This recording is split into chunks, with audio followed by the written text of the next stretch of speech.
মৌলবাদ উগ্রপন্থার বিরুদ্ধে লাল ঝান্ডা লড়ছে, লড়বে।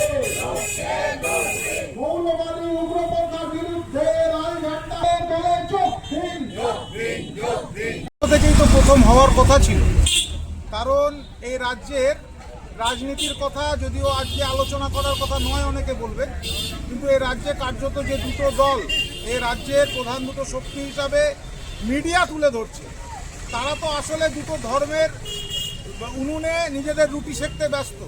তারা প্রতিবাদ করার আগে তাদের অনেক ছক্কা পাঞ্জা করতে হবে, তাকে অনেক হিসাব নিকাশ করতে হবে। আমরা বলতে চাইছি যে কাশ্মীরের পেহেলগাঁওতে গতকাল ২৬ জন মতান্তরে ২৮ জনের প্রাণ উগ্রপন্থীরা নিয়ে নিয়েছে। এ দায় কার? এ দায় কার? উগ্রপন্থীরা তো দোষী। তারা তো, যারা উগ্রপন্থী তারা উগ্রপন্থার পক্ষে কাজ করবে, কিন্তু উগ্রপন্থীদের উগ্রপন্থা করতে দিচ্ছে কারা? এই যে সুরক্ষার এই যে গাফিলতি, এই যে চরম গাফিলতি, এর বিরুদ্ধে আমরা পথে নেমেছি এবং সাধারণ মানুষকে সঙ্গে নিয়ে আমরা পথে নেমেছি।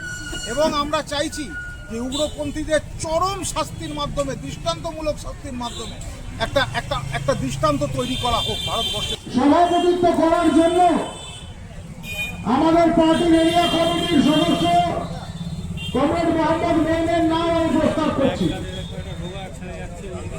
আমি এই প্রস্তাব সমর্থন করছি। আজকে আমরা গতকাল যে ক্লাস সভাপতি কাশ্মীরের ঘটনা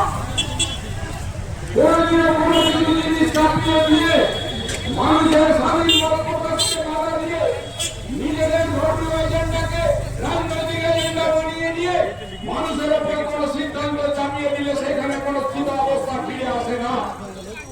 আমরা বারবার বলার চেষ্টা করি ৩৭০ ধারা বাতিলের মধ্যে দিয়ে তুমি যে ঘটনাটা করেছিলে, আজকে যে ঘটনাটা ঘটলো, তার সাথে কি এরিয়া কমিটির পক্ষ থেকে আমাদের প্রতিবাদ সভা আমাদের ডাবর মোড়ে ছিল। গতকাল যে ঘটনাটা ঘটেছে পেহেলগামে, আমাদের ২৮ জন যে মারা গেছে আতঙ্কবাদীদের হাতে, তাদের নিয়ে আমাদের প্রতিবাদ, সেই প্রতিবাদ সভাটাই আজকে ছিল।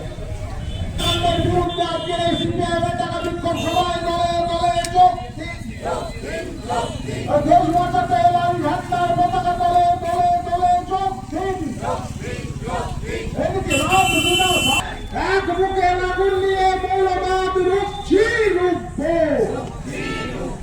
লাল ঝান্ডা হাতে নিয়ে মৌলবাদ রুখছি, রুখবো। এর কি লাভ? জিন্দাবাদ। মেয়েদের মানুষের ঐক্য জিন্দাবাদ। লাল ঝান্ডার পতাকা তোলা সমস্ত সৌদি মানুষ এক হও। কাশ্মীরের